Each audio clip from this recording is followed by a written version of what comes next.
Beni dünyanın her bir yerinden izleyen vatanımın güzel ve değerli insanlarını saygı ve sevgiyle selamlıyorum değerli izleyiciler. Gurbette yaşamak kolay değil. Bakın, çok sıcak bir haber geldi. Dün geldi bu haber. Ben bu haberi hazırlamak için çok özür diliyorum. Biraz geç kaldım.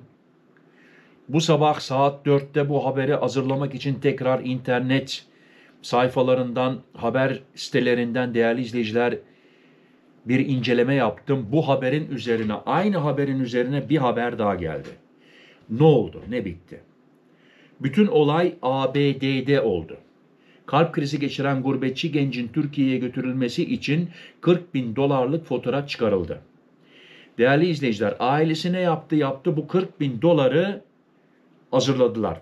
Durum şöyle, 34.500 euro yapıyor. Ama transferin maliyetinin yarısını ABD'deki hastane üstlendi. Yani yarısını ailesi oradan buldu, buradan buldu. Artık tam detaylı bilmiyorum ama hepimiz gurbetteyiz ve sıkıştığımız zaman ne yapıyoruz? Oradan biraz borç, buradan biraz borç. Değerli izleyiciler, parayı tamamlamışlar. Her şey yolundaydı. Kalp krizi geçiren genç gurbetçimiz ABD'den Türkiye'ye Türk Hava Yolları ile gidecekti. Ondan sonra değerli izleyiciler, yeni bir haber daha geldi. New Jersey'de yaşayan Oğuz Kırbıyık geçirdiği kalp krizi sonrası yoğun bakıma alınmış ve durumu uzun süredir kritikti. Yoğun bakımdaki tedavisinin ardından ailesi özel tıbbi ekip eşliğinde onu Türkiye'ye nakletmek için hazırlıklara başlamıştı. Türk Hava Yolları ile özel bir tıbbi uçuş planlandı. Gerekli izinler alındı. Doktorlar ve hemşirelerden oluşan tıbbi bir ekip hazırlandı. Yani değerli izleyiciler, bu bir uçakla, bir pilotla, co-pilotla olacak iş değil. Yani buna bakın, hemşire lazım, doktor lazım. Hastanın ABD'den Türkiye'ye güvenli bir şekilde transfer edilmesi için her adım tamamlandı. Buraya kadar her şey iyi. Ve işte tam bu aşamada beklenmedik bir gelişme yaşandı. Hasta sedye üzerinde uçağa götürüldü. Hasta kapıdaydı. Bakın, hasta ta uçağın kapısına kadar getirmişler yoğun bakımda. Ancak bilinmeyen bir nedenle nakil işlemi iptal edildi. Uçuş durduruldu, tıbbi ekip geri çağrıldı, hasta hastaneye geri götürüldü. Bu kararın neden alındığına dair resmi açıklama yapılmazken, iddialara göre bazı evrak eksiklikleri, sigorta anlaşmazlıkları veya hastane prosedürleri nedeniyle son dakika engeli oluştu. Şimdi tam neden olduğunu bilmiyoruz. Onun için değerli izleyiciler, burada kimsenin günahını almayalım ama bir evrak eksikliği olabilir. Çünkü biliyorsunuz Amerika'da çok terörler yaşandı. Onun için bu konuda ABD yani çok hassastır. Çok hassastır. Aile yaşananlara büyük bir tepki gösterdi. İnanıyorum. Günlerce yapılan hazırlıkların, yüksek maliyetlerin, her şey para tabii ki ve tıbbi risklerin göz önünde bulundurulmasına rağmen böyle bir iptalin gerçekleşmesi büyük şok yarattı. Aile hem hastanın hem de sürece dahilin olan tüm kurumların bu kararla ilgili açıklama yapmasını bekliyor. Ama değerli izleyiciler, yapsalar ne olur, yapmasalar ne olur? Gurbetçi gencimiz gene tekrar geri çevrildi. Yani İstanbul'a özel hastaneye ulaşamadı. Şu anda Oğuz Kırbıyık yeniden hastanede tedavi altında. Naklin ne zaman yapılacağı, sürecin tekrar başlatılıp başlatılmayacağı ise belirsizliğini koruyor. Ailenin Türkiye'ye dönüş isteği sürerken sağlık durumu ve resmi prosedürler belirleyici olacak. Değerli izleyiciler, araştırdım. İşlemler yapılıyor.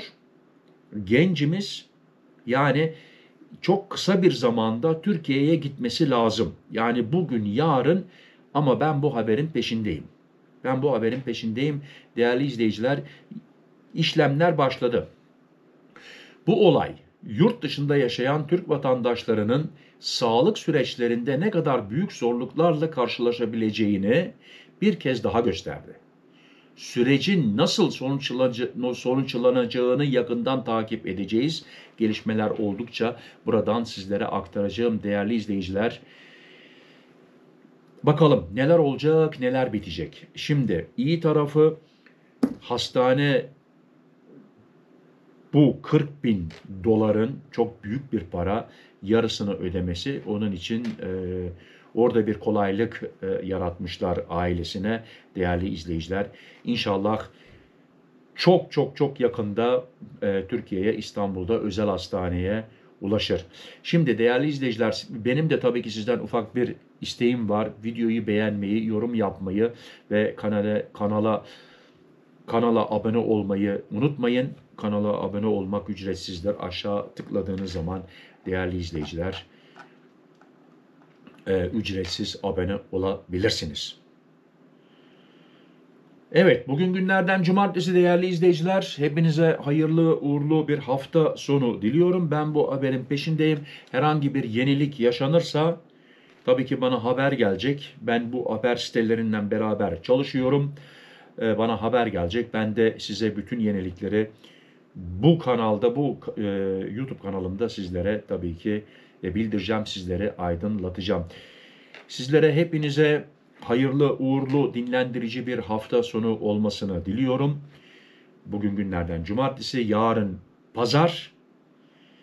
Tam da hafta sonuna geldik değerli izleyiciler.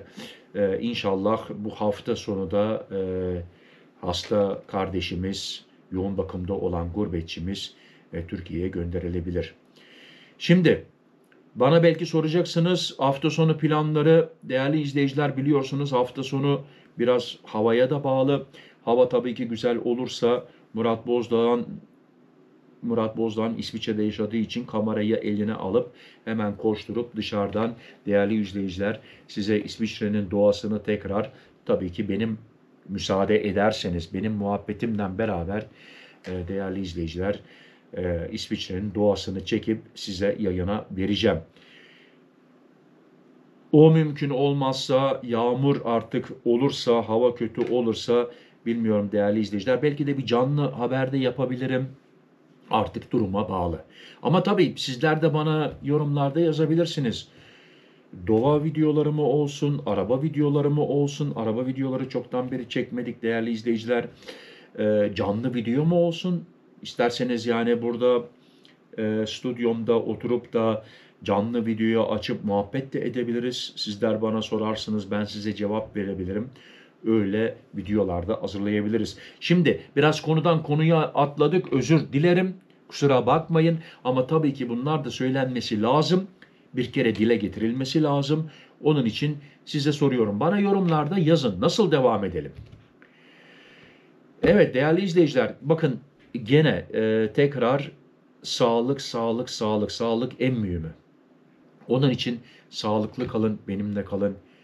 Hoşça kalın. Murat.